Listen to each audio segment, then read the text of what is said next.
नमस्कार दोस्तों, उम्मीद है आप लोग अच्छे से होंगे। अगर आप इस चैनल पर नए हैं और अगर आपने इस चैनल के कुछ वीडियोस देखे हैं, पसंद आए हैं, तो कृपया उन्हें लाइक कर दीजिएगा और इस चैनल को सब्सक्राइब ज़रूर कर दें ताकि समय-समय पर आपके समक्ष और भी बेहतरीन वीडियोस बनाने का हमें मौका मिलता रहे।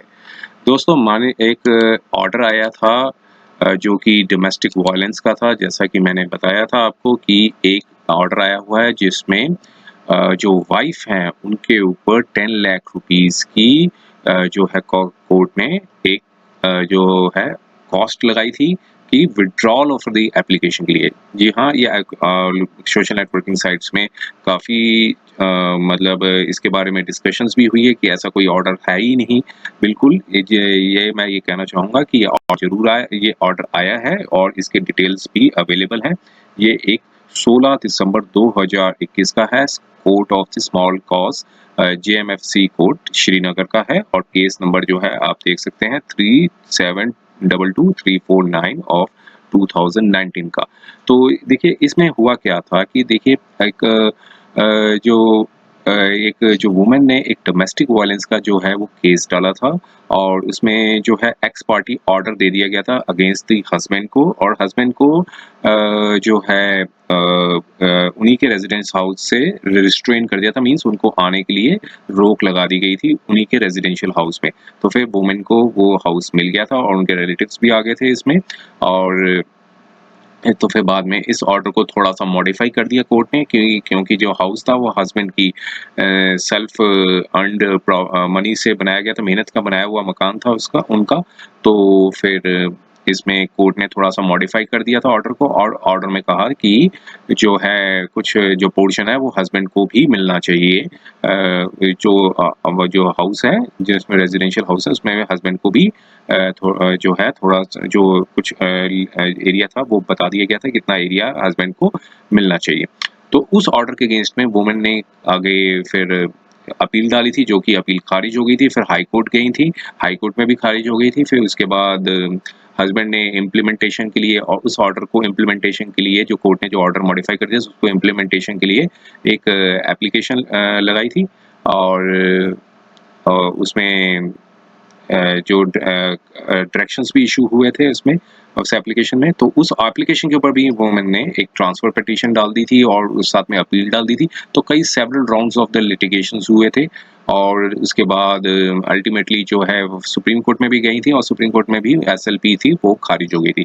फिर बाद में जो है इस एप्लीकेशन को विथड्रॉल वुमेन ने विथड्रॉल के लिए एप्लीकेशन लगाई थी तो हस्बैंड ने यहाँ ऑब्जेक्शंस लगा दिए थे कि उनका जो वर्जन ये था कि जो ऑर्डर को फ्रस्ट्रेट करने के लिए कि जो कोर्ट ने ऑर्डर दिया कि हस्बैंड को भी थोड़ा अलाउ किया जाए, तो उस ऑर्डर को फ्रस्ट्रेट करने के लिए एप्लीकेशन डाली गई है और इसके लिए फिर कोर्ट ने पाया कि हस्बैंड को काफ़ी लॉस बेयर करना पड़ा तो इसलिए 10 लाख रुपीस की जो कॉस्ट है वो हस्बैंड को दी जाए। और तो आइए थोड़ा-सा हम डिटेल जान लेते हैं था क्या इस कोर्ट में मतलब इस ऑर्डर में था क्या?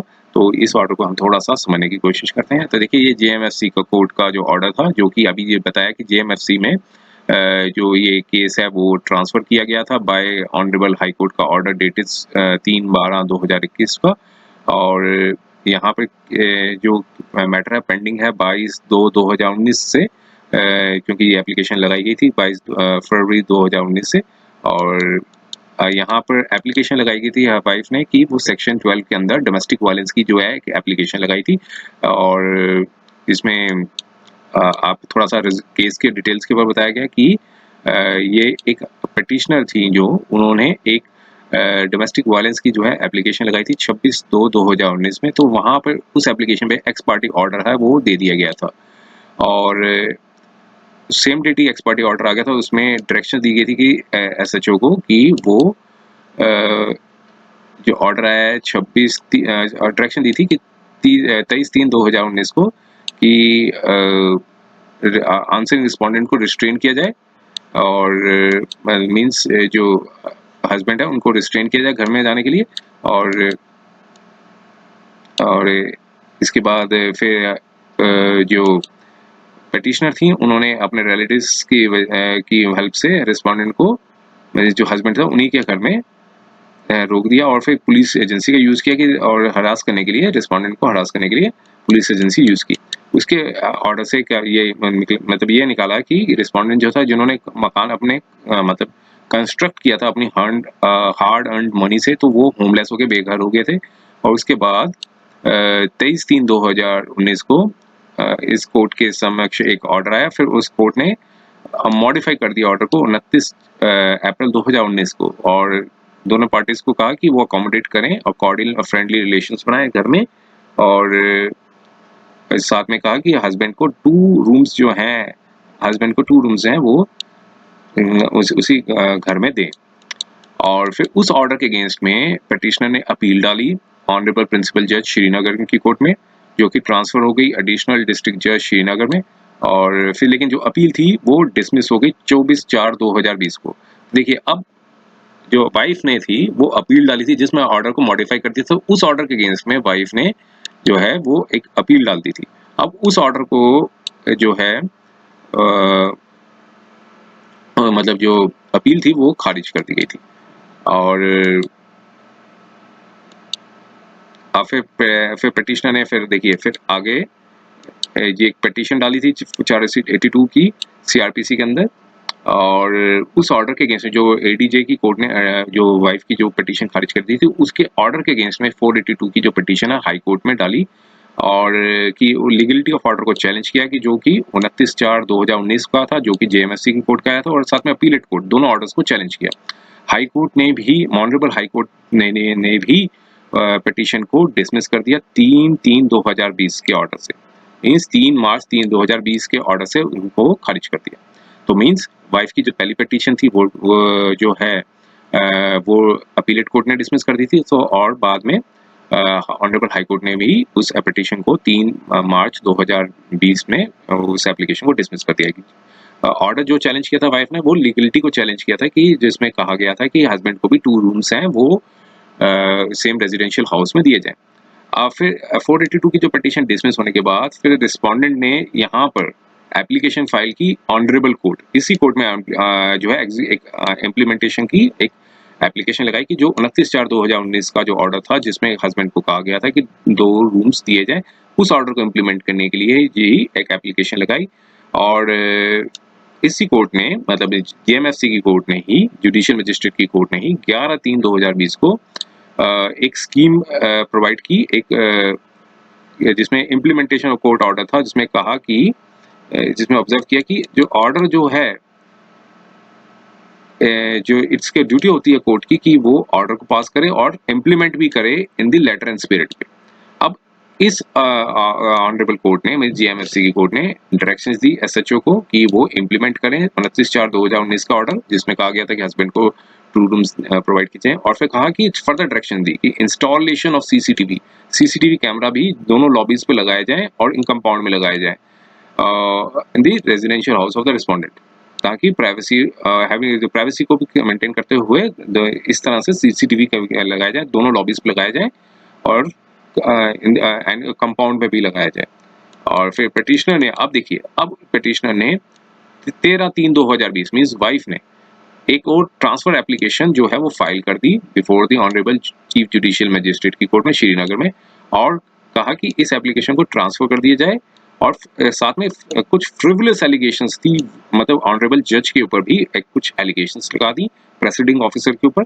और 14/3/2020 को जो है अपील भी साथ में फाइल कर दी, उस ऑर्डर के केस में अपील भी फाइल कर दी प्रिंसिपल जज before the honourable court of the principal जज श्रीनगर में, जिसमें कोर्ट ने डायरेक्शन दी थी कि 11/3/2020 के ऑर्डर को चैलेंज किया, जिसमें कोर्ट ने कहा था कि सीसीटीवी कैमरा लगाए जाए। तो उस ऑर्डर को चैलेंज कर दिया और साथ में ट्रांसफर एप्लीकेशन लगा दी।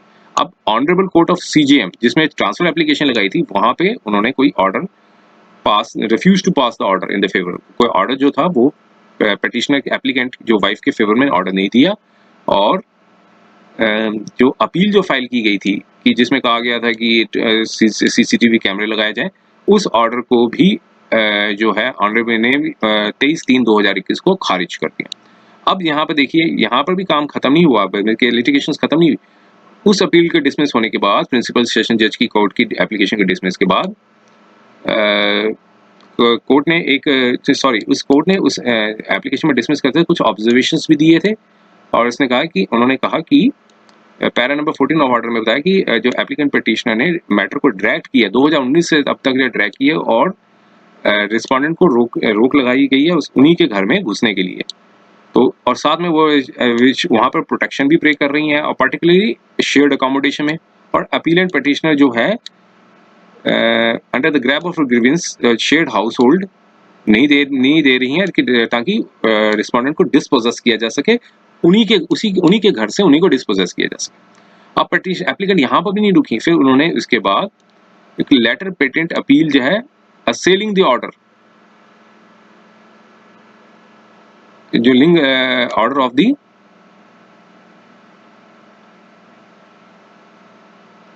लर्नर सिंगल जज जो ऑर्डर आया था 3/2020 का जो ऑर्डर आया था उसको भी चैलेंज कर दिया। जो पिछला जो ऑर्डर था उसको भी चैलेंज कर दिया, passed by the appellate court, जो कि 24/4/2020 में किया था। And also the order pass by the honourable court जो 29/4/2019, जिसमें कहा गया था कि जो सीसीटीवी कैमरे लगाए जाएं। तो अब उसमें लेटर पेटेंट अपील भी खारिज कर दी गई, डिसमिस कर दी गई, और लैंडमार्क जजमेंट आई 16 अगस्त 2021 को। अब इसके बाद भी काम खत्म नहीं हुआ, उसके बाद भी जो है ऑनरेबल कोर्ट के जो ऑर्डर के ऊपर 29/4/2019 का जो ऑर्डर को ड्रैग किया, और रिस्पोंडेंट को फिर इस बाद में एक स्पेशल लीव पिटीशन जो है वो फाइल कर दी, challenge the all the orders of the court below. सारे ऑर्डर्स जितने भी थे उनको चैलेंज कर दिया। स्पेशल लीव पिटीशन भी खारिज हो गई 12 नवंबर 2021 को। अब उसके बाद ऑर्डर था जो 29/4/2019 का, जिसमें अपीलेट कोर्ट के पास आया था, और फिर single bench of honourable high court के पास आया था अंडर 482 सीआरपीसी, डिविजनल बेंच के पास भी आया था एलपीए द्वारा, और फिर फाइनली सुप्रीम कोर्ट द्वारा ने जो भी एप्लीकेशन को जो है to file an application before this honourable seeking implementation को रोकने के लिए इतनी लिटिगेशन करनी पड़ी। पहले एक अपीलेट कोर्ट के पास गए, फिर सिंगल बेंच के पास गए, और उसके बाद ऑनरेबल डिविजनल बेंच के पास गए जो जिसमें एलपीए फाइल की गई। उसके बाद special leave petition supreme court में डाली गई। सिंपल यही था कि इम्प्लीमेंटेशन को रोकने के लिए ही यहाँ पर कि 29/4/2019 का जो ऑर्डर आया था उसको रोकने के लिए ये मतलब सारी लिटिगेशन जो है एप्लीकेंट की फेल होगी। अब उसके बाद यहाँ पे पिटिशनर ने विड्रॉ करने की कोई एप्लीकेशन को विड्रॉ के लिए एप्लीकेशन लगाई। जो डोमेस्टिक वायलेंस की जो एप्लीकेशन थी उसको filed and withdrawal application under reply. तो उसके बाद एप्लीकेशन में एक विड्रॉ करने की एप्लीकेशन लगाई, उसके ऊपर हस्बैंड ने ऑब्जेक्शंस लगा दिए विड्रॉल के एप्लीकेशन के। ये सारे ऑब्जेक्शंस लिखे गए हैं यहाँ पे।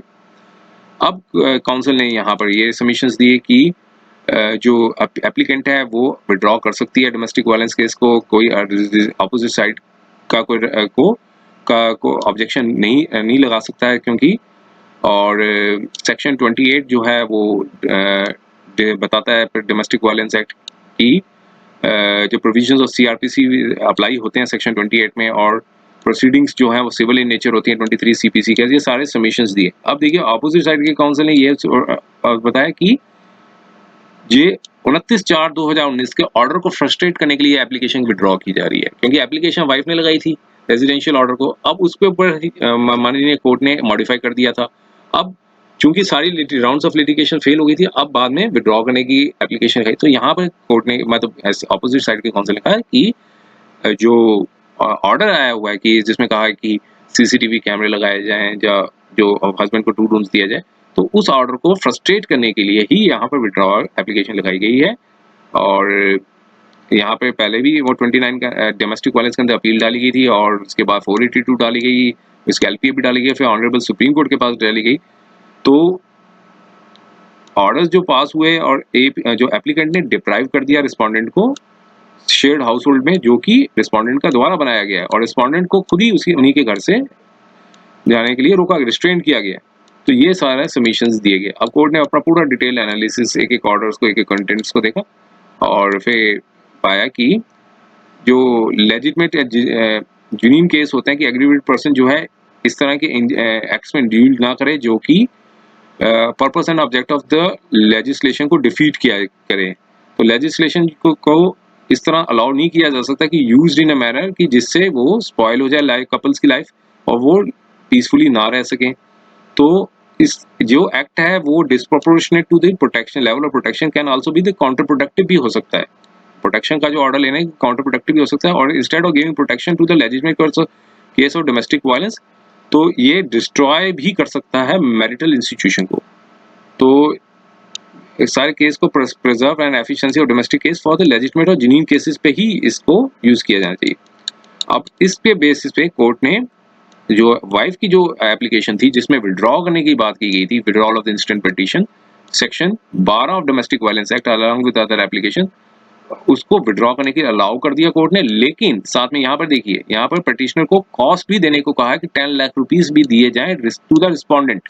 मींस हस्बैंड को 10 लाख रुपीस के लिए जो है ऑर्डर दिया गया कि जिसमें, क्योंकि जिसकी वजह से हस्बैंड को डिप्राइव किया गया shelter and accommodation from his own house under the grab of order obtaining from the instant petition लगा के उन्हीं के घर में उनको जाने के लिए रोक लगा दी गई, तो उनको डिप्राइव किया गया। तो साथ में कोर्ट ने कहा कि पार्टीज जो हैं वो डायरेक्ट सेम पोजीशन पे आ जाएंगी। Opposition of the share house rule जो इंस्टीट्यूशन से पहले जैसे लगाया गया था वैसे ही सेम पोजीशन पे आ जाएंगी। और साथ में ये भी डायरेक्शन दी कि अगर एप्लीकेंट पे नहीं करेंगी कॉस्ट को within the period of 1 month from the date of order, और वो सेम जो है वो रिकवर किया जाएगा जैसे कि लैंड रेवेन्यू को रिकवर किया जाता है। तो इसी ग्राउंड्स पे जो है वो एप्लीकेशन को डिस्पोज कर दी। तो ये ऑर्डर था 16/12/2021 का, और ये जो है स्मॉल कॉज कोर्ट जो श्रीनगर का था। तो उम्मीद है ये आप ये वीडियो के बाद सारे जो डाउट्स हैं वो क्लियर हो गए होंगे। और अगर ये वीडियो आपको पसंद आया तो कृपया से लाइक कर दीजिएगा और इस चैनल को सब्सक्राइब जरूर कर दें, ताकि समय समय पर आपके समक्ष और भी बेहतरीन वीडियोस बनाने का हमें मौका मिलता रहे। समय देने के लिए बहुत बहुत धन्यवाद।